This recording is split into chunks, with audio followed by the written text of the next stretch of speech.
بسم اللہ الرحمن الرحیم۔ احمد اللہ سبحانہ والصلاة والسلام علی سید الانبیاء محمد وآلہ واصحابہ اجمعین۔ سیرت رسول اکرم صلی اللہ علیہ وسلم کی اسباق کے مبارک سلسلے کا یہ چوتھا سبق ہے۔ اس سبق کے اندر ہم تاجدار مدینہ حبیب کبریا حضرت محمد الرسول اللہ صلی اللہ علیہ وسلم کے والد ماجد حضرت عبداللہ کی نکاح کا واقعہ سنیں گے۔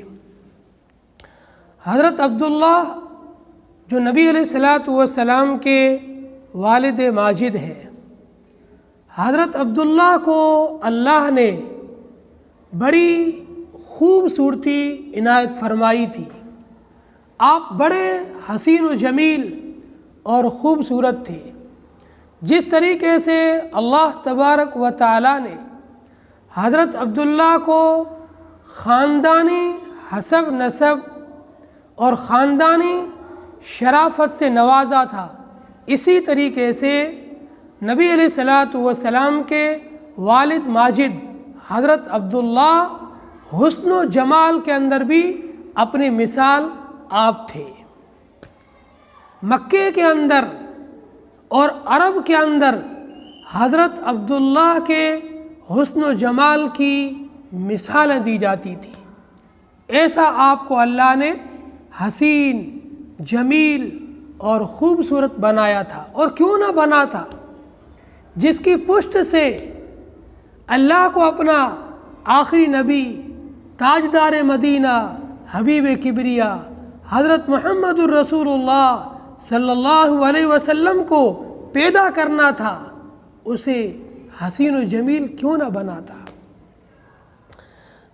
تاریخ کی کتابوں میں، سیرت کی کتابوں میں یہ بات ملتی ہے کہ حضرت عبداللہ کی جب عمر 18 سال ہوئی تو مکے میں جتنے گھرانے تھے، ہر گھر کا آدمی، عورت یہ چاہتی تھی کہ عبداللہ کا نکاح، عبداللہ کا رشتہ میرے گھر میں ہو جائے۔ اور لوگوں کے پیغام آنا شروع ہوئے عبد المطلب کے پاس کہ اپنے بیٹے عبداللہ کا نکاح میرے یہاں کرا دو۔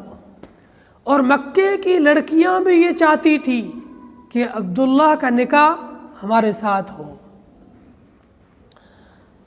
حضرت عبد المطلب جو نبی علیہ الصلاۃ والسلام کے دادا ہیں، یہ جب اپنی نظر کو پورا کرنے اور اپنے عہد اور اللہ کے سامنے جو اپنے بیٹے کو قربان کرنے کی نظر مانی تھی، اس نظر کو پورا کر چکے اور حضرت عبداللہ کی عمر 18 برس ہو گئی۔ حضرت عبد المطلب نے اپنے بیٹے عبداللہ کو ساتھ لیا اور نکاح کرنے کے لیے، شادی کرنے کے لیے روانہ ہوئے۔ مدینہ منورہ پہنچے، قبیلہ بنو زہرہ، یہ مدینہ منورہ کا سب سے زیادہ عالی نسب، عالی حسب اور اونچا خاندان اور اونچا قبیلہ سمجھا جاتا تھا، قبیلہ بنو زہرہ، جو حضرت عبداللہ کا سسرال بنا۔ قبیلہ بنو زہرہ میں آمنہ بنت وہب سب سے زیادہ حسین، جمیل، با حیا، با اخلاق اور با کردار لڑکی اور بیوی سمجھی جاتی تھی۔ حضرت آمنہ بھی حسن و جمال کی پیکر تھی، حضرت آمنہ حیا کی پیکر تھی، اخلاق کے اعلیٰ مقام پر تھی۔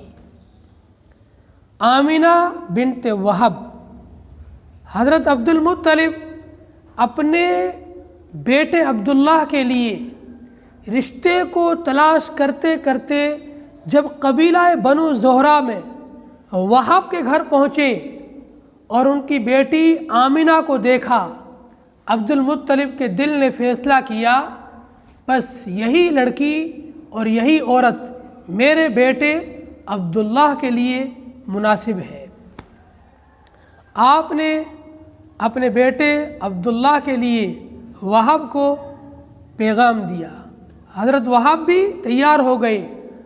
حضرت عبداللہ اور حضرت آمینہ ان دونوں کا آپس میں نکاح ہوا، اور 3 دن تک حضرت عبداللہ نے وہیں پر اپنے سسرال میں وہب کے گھر قیام فرمایا، اور انہی 3 دنوں کے اندر حضرت نبی علیہ الصلاۃ والسلام حضرت آمینہ کے بطن میں آ گئے۔ حضرت آمینہ حاملہ ہو گئی۔ اس سفر کے اندر ایک واقعہ پیش آیا۔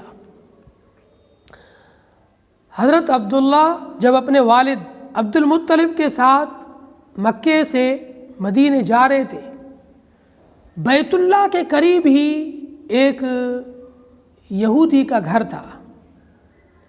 اس یہودیہ نے جب نبی علیہ الصلاۃ والسلام کی دونوں آنکھوں کے درمیان پیشانی کے اندر ایک نور نبوت کو چمکتا ہوا دیکھا، فوراً کہنے لگی، اے عبداللہ تم میرے ساتھ مجامعت کرو، تم میرے ساتھ ملو تو میں تمہیں اتنے اونٹ دوں گی جتنے اونٹ تمہارے فدیے میں قربان کیے گئے ہیں۔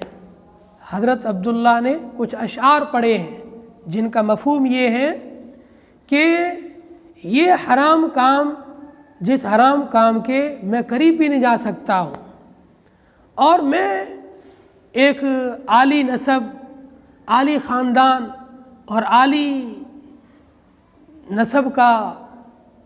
نسب سے تعلق رکھنے والا ہوں، تو ہم لوگ اس قسم کے حرام کاموں سے دور رہتے ہیں۔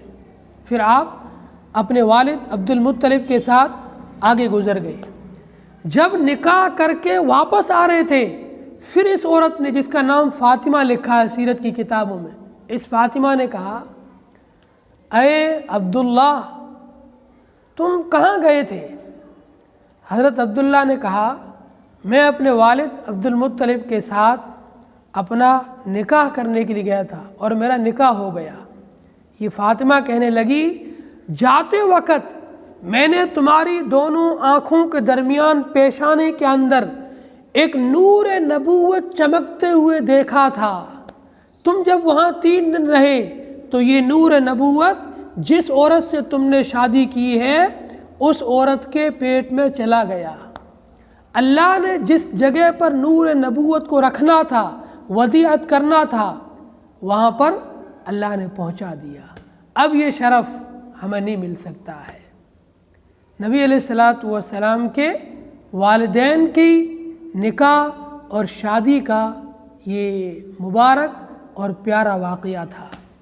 اللہ تعالی ہم سب کو اپنے نبی سے سچا عشق، سچی محبت نصیب فرمائے، اور اپنے نبی کی زندگی کو سن کر کے، زندگی کو معلوم کر کے اس کے مطابق اپنی زندگی کو بنانے کی توفیق عطا فرمائے۔